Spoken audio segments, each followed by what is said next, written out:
the silence of a cold October night. A man who thought he had everything stumbled into an alley that would change his life forever. Jacob Foster was a millionaire CEO, admired by the world but haunted by emptiness. He never expected that between two trash bins inside a filthy burlap sack, he would find a tiny girl with trembling hands and tear-streaked cheeks. Her lips barely moved, but one broken whisper escaped, "Mommy." In that fragile word, Jacob felt a wall inside him collapse. Power, money, reputation, none of it mattered anymore. What he held in his arms was not just a child. It was a chance at redemption, a reason to fight, and a love stronger than fear. This story will break your heart and heal it too. Stay with us, and don't forget to subscribe to Hidden Echo Stories for more unforgettable tales. Jacob Foster stepped out of the glittering restaurant into the October night, leaving behind the noise of clinking glasses and shallow laughter. The glass door shut behind him with a weighty hush, as if separating him from the world he had built but no longer believed in. For years, success had been his constant companion, yet tonight it felt like an old coat that no longer fit, heavy and suffocating. The street pulsed with neon reflections, the hum of traffic, the blur of luxury cars pulling up for men who looked exactly like him, polished, celebrated, and empty. Jacob could have called his driver, retreated to the safety of his penthouse high above the city, but something in him resisted. He loosened his tie, searching not for efficiency but for escape. He wanted silence, something raw, something that would remind him he was still alive. Instead of heading to the main avenue, he turned down a narrow alley, its concrete walls rising on either side like a forgotten scar of the city. The air was colder here, filled with the sour stench of overflowing trash bins and the metallic bite of rain lingering in the night. A broken light buzzed overhead, throwing uneven shadows across the pavement. Jacob's footsteps echoed, sharp and hollow, like the restless thoughts inside him. In that moment, he felt like a man split in two. One side the figurehead in a $1,000 suit, the other a weary soul searching for meaning in the dark. Then he heard it. At first it was so faint he thought it was the wind, a broken whimper threading through the silence. He stopped, irritation flaring. This was why he avoided alleys, why he preferred clean, controlled spaces. The world's mess always leaked in, demanding something from him. He tried to ignore it, forced his stride to quicken. But the sound came again, a shuffle, a weak scratch, and then the unmistakable, aching sob of a child. Jacob froze. His instinct told him to walk on. He had donated millions, built foundations, signed checks. He had fulfilled his duties. This was not his problem, yet his feet refused to move. Halfway down the alley, something caught his eye. Wedged between two dented trash cans was a burlap sack, stained and shapeless but shifting. Something inside was alive. For a heartbeat, Jacob was no longer the CEO of a powerful logistics empire. He was a boy again, standing helpless in a hospital corridor as his father faded away. That same helplessness punched through him, raw and unbidden.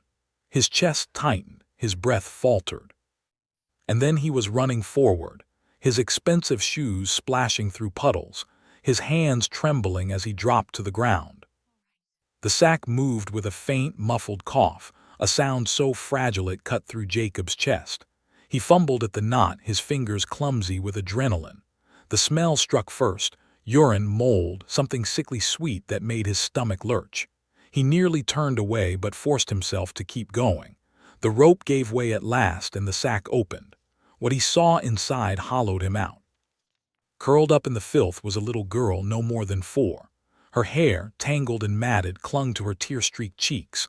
A thin scrap of fabric clung to her body, more rag than dress, revealing ribs sharp beneath pale skin. In her arms she clutched a gray stuffed rabbit so worn it barely resembled a toy. Her lips, tinged blue, trembled as her eyelids fluttered open. In the flickering light her eyes found Jacob's face. For a moment time stopped. Then she whispered, so softly he almost missed it, "Mommy." It was not just a word. It was a cry, a wound, a plea hurled into a world that had abandoned her. Something inside Jacob cracked, something he had fortified for years with success and distance. His throat tightened, his vision blurred. He reached in with arms that shook and lifted her carefully as if she were made of glass. She weighed almost nothing, her limbs fragile, her breath shallow against his neck. He wrapped his coat around her, the fine wool absurd against her paper-thin skin. She pressed her cheek into his shoulder, too weak to resist. Her tiny body shivered uncontrollably, but she clung to him with the faintest flicker of trust. Jacob whispered, his voice breaking, "You're safe now." But even as he spoke, he knew the lie in his words. Nothing was safe. The alley pressed in, the shadows heavy with menace. A slam echoed from the far end, and Jacob's head snapped up. A figure stood beneath a street lamp, a camera glinting briefly in his hand before he slipped away into the night. Jacob's stomach turned cold. Someone had been waiting. Someone was watching. He held the girl tighter, her trembling easing only slightly, and realized that whatever life he had known was over. Something new had begun, and it terrified him more than any boardroom war. He stumbled out of the alley, hailed a cab with urgency in his voice he did not recognize. The girl's head rested limply on his shoulder, her breaths coming in fragile, shallow gasps. He could feel the rise and fall of her chest, each one fainter than the last, and panic clawed at him. As the cab sped through the city, neon lights smearing across the windows, Jacob hardly noticed anything but the fragile weight in his arms. This child, abandoned and discarded like refuse, had become his entire world in an instant. By the time the sliding doors of the emergency room opened, Jacob's voice was hoarse from shouting. Doctors and nurses surged forward, eyes wide at the sight of a suited man cradling a broken little girl. Someone reached to take her, but she whimpered, clutching at Jacob's shirt with surprising strength. He bent close, murmuring softly, "I'm not going anywhere." Only when a doctor with calm hands reassured her did she allow herself to be lifted. Jacob followed, refusing to be separated, his shoes leaving a trail of water on the hospital tiles. He stood by helplessly as they cut away her ragged dress, attached wires to her chest, and spoke in clipped, urgent tones.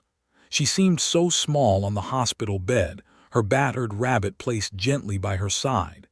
Jacob's pulse thundered, his mind racing with questions he could not answer. Who was she? How long had she been left there? Who could have done this? And why, of all people, had she been left for him to find? As he stared through the glass, watching the rise and fall of her fragile breaths, Jacob knew one thing with absolute certainty. The emptiness that had haunted him was gone, replaced by something fierce and unshakable. This child had entered his life as a whisper in the dark, but she had become a promise. And Jacob Foster was not a man who broke promises. The sterile light of the emergency ward washed over Jacob Foster as he stood rooted to the spot, his heart still pounding from the night's events. Nurses moved swiftly around him, attaching wires and placing monitors on the frail little girl who lay curled on the hospital bed.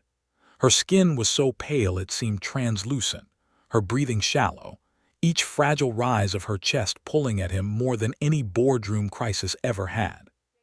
He had spent years surrounded by power, wealth, and influence, but never had he felt such a piercing sense of helplessness. The child's battered stuffed rabbit sat by her side, silent testimony to the horror she had endured. Jacob clenched his fists, determined that this would not be the end of her story. Detective Tom Lennox arrived quietly, his presence steady and commanding, his sharp blue eyes narrowing as he listened to Jacob's account. In a sack, abandoned in an alley.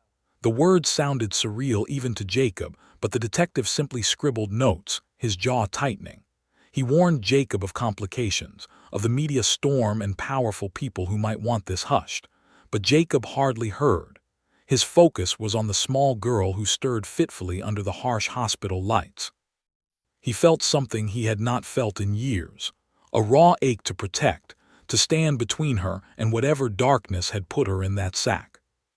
When the doctor finally declared her stable, Jacob allowed himself a shallow breath. Yet the reprieve was short. A social worker soon arrived, clipboard in hand, explaining with clinical detachment that the girl would be placed in state custody as was protocol. The child, whose bracelet revealed her name, Nora Campbell, turned her wide eyes toward Jacob in terror when the man approached. She reached for Jacob's hand, clinging with surprising strength, and Jacob knelt beside her, whispering comfort. Her trembling eased instantly, and the social worker faltered. It was clear that Nora had already chosen who she trusted. Jacob realized in that moment that he could not walk away, no matter the consequences. The room grew tenser when another man entered, Frank Doyle, flashing his badge with the kind of authority that reeked of corruption rather than protection. His cold eyes lingered on Nora like a predator sizing up prey. He announced that the city would handle matters from here and ordered Jacob to step aside. Nora recoiled, her small voice breaking into a desperate cry, and Jacob's instincts roared to the surface. He refused to let her be taken. Detective Lennox intervened, producing an emergency order that allowed Jacob temporary custody, and for the first time since finding Nora, Jacob felt a sliver of relief. But Doyle's parting words, "You'll regret this," echoed like a curse. Rachel, Jacob's assistant, found him hours later in the waiting room, her expression taut with fear. She begged him to reconsider, warning that his involvement could destroy his reputation and jeopardize his company. Yet Jacob barely listened. The life he had built through tireless ambition and sacrifice now felt distant, irrelevant. The only thing that mattered was the fragile grip of the little girl who needed him. When Nora finally slept, her tiny hand wrapped around his finger, Jacob sat motionless through the night, unwilling to break the thread of trust she had spun around him. For the first time in years, he felt needed in a way no wealth or power had ever provided. Taking Nora home to his penthouse was like inviting light into a mausoleum. The sprawling glass and steel fortress he had built for himself felt colder than ever, until Nora's presence began to change it. At first, she was skittish, wandering cautiously as if afraid to touch the gleaming surfaces. She clutched her battered rabbit like armor, flinching from new toys as though they might vanish if she reached for them. She refused to sleep alone, curling outside Jacob's bedroom door until he carried her inside. He let her rest at the foot of his bed, and for the first time she fell asleep without trembling. Jacob realized how empty his life had been, filled with objects but starved of connection. Now, the rhythm of his days was set not by meetings and market reports, but by Nora's hesitant steps toward trust. He tried to cook for her, fumbling with eggs and toast, failing miserably but watching with quiet ache as she ate every crumb. He noticed how she tucked crusts into her pocket, as if food was something too precious to waste. His heart broke at the small signs of the hunger and neglect she had endured. Yet it was the moments of trust, her shy glance when he read picture books, the way her small hand rested briefly on his sleeve, that stitched something broken inside him. Jacob found himself trading late-night strategy sessions for evenings spent coaxing a stifled giggle from Nora with a silly roar while pointing at lions in her books. The sacrifices piled up, but he did not care. He was beginning to live for the first time. But the world did not let go so easily. His board of directors grew restless, his absences noticed, his reputation whispered about in sharp tones. City inspectors descended on his offices, his car was vandalized, and ominous notes appeared warning him to return the girl or lose everything. One evening, two men disguised as maintenance workers entered his penthouse. Suspicion sharpened when private investigator Maya Brooks, whom Jacob had hired quietly, uncovered a hidden camera planted inside his home. It was not surveillance for protection. It was entrapment. Someone powerful wanted Jacob destroyed. Maya's determination matched his own, and together they resolved to uncover the truth.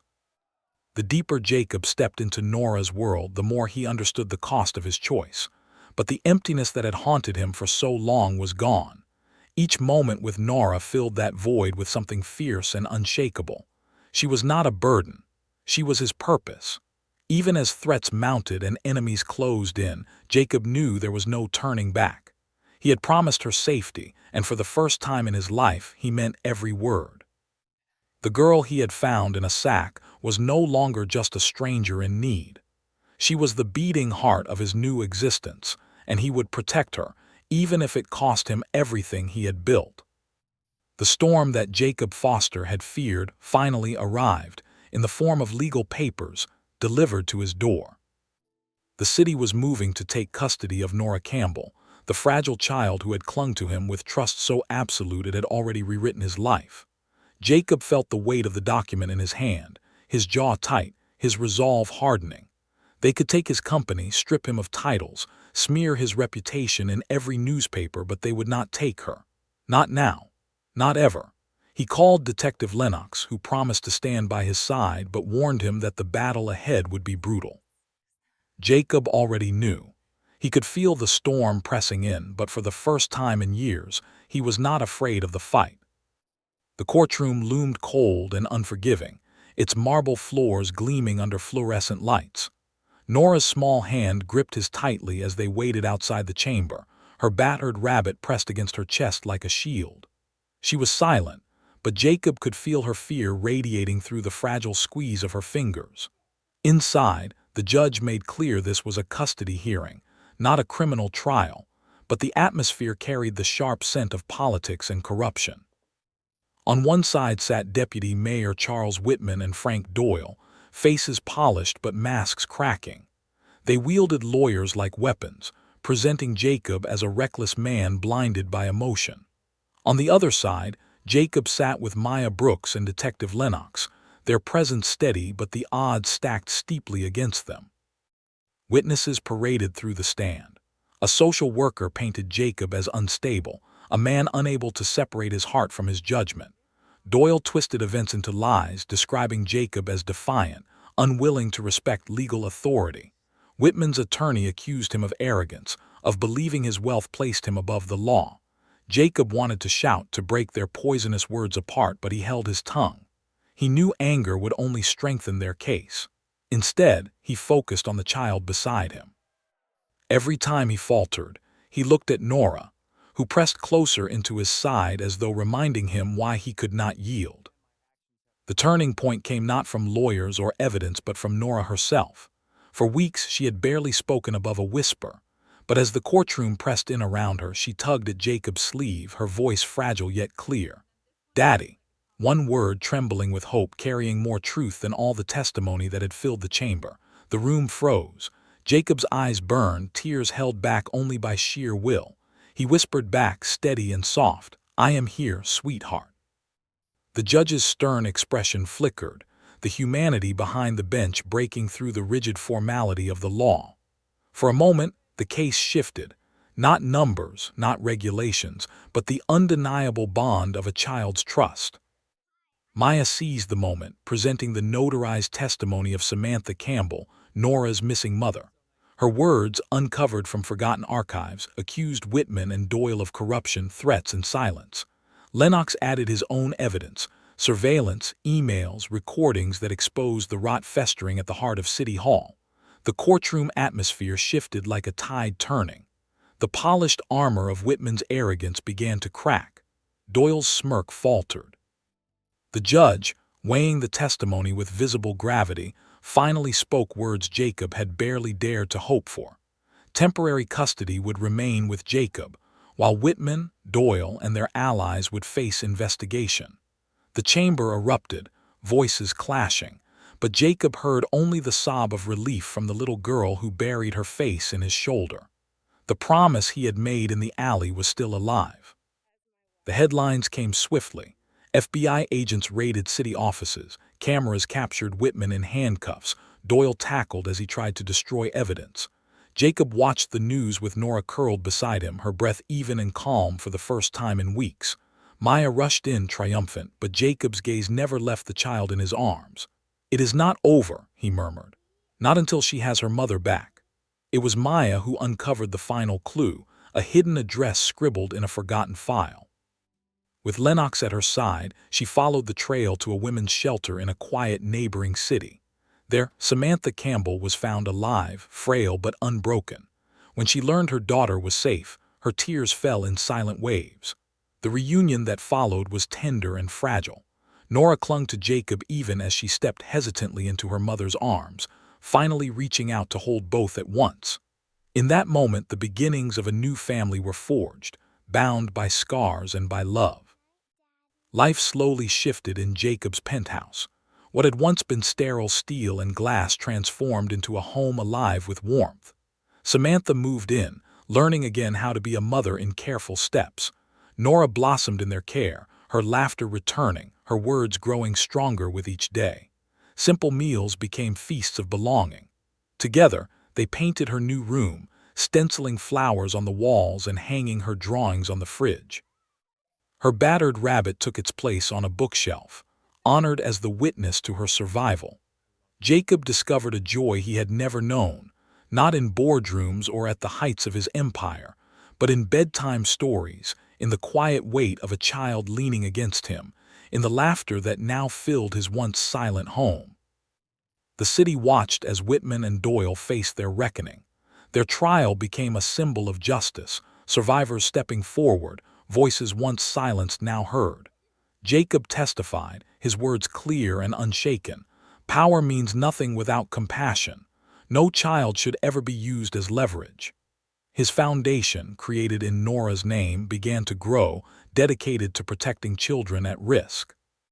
Jacob stepped back from the company he had built, entrusting it to others because he had found something greater than ambition. He had found purpose. On a golden spring morning, Jacob surprised Samantha in a garden blooming with tulips. Nora ran ahead, scattering petals with her laughter echoing in the breeze.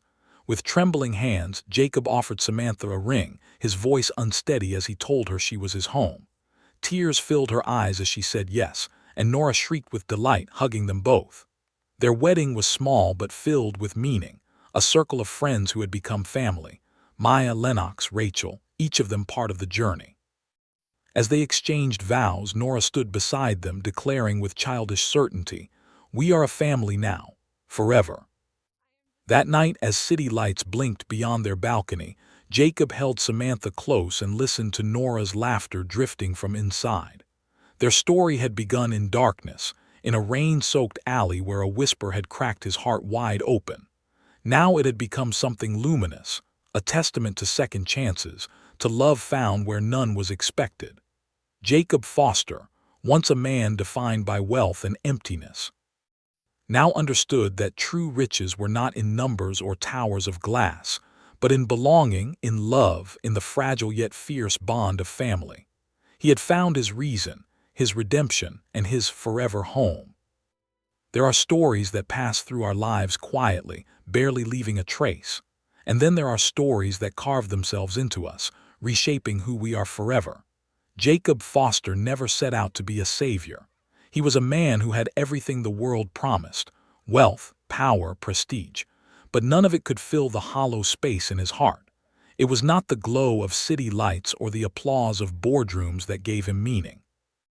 It was the trembling whisper of a child left behind in the shadows, a little girl whose first word to him was not his name, but a plea: "Mommy." In that moment his life broke open. He discovered that love is not something earned with status or measured in wealth. Love is raw, inconvenient, terrifying. It demands sacrifice. It changes the course of everything you thought you knew. Jacob could have walked away that night.